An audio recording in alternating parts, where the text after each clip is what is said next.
দ্বাবিমৌ পুরুষৌ লোকে ক্ষরস্যাক্ষর এব চ ক্ষর।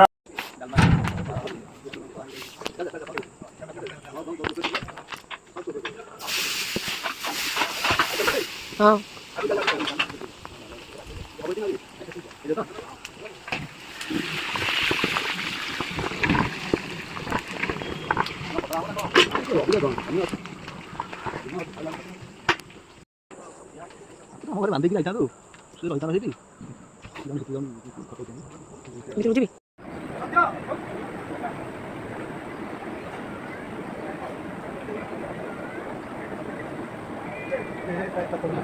মধশাখ মশ্বত্থং প্রাহুরব্যয়ং ছন্দাংসি দশরা অধসমূলা নেনুসন্ততানি কর্মানুবন্ধীনি মনুষ্যলোকে নরূপমে সেহ তথোপলভ্যতে নান্তর্ন জাতির নত সম্প্রতিষ্ঠা। সে বহু কষ্টের সে কয় না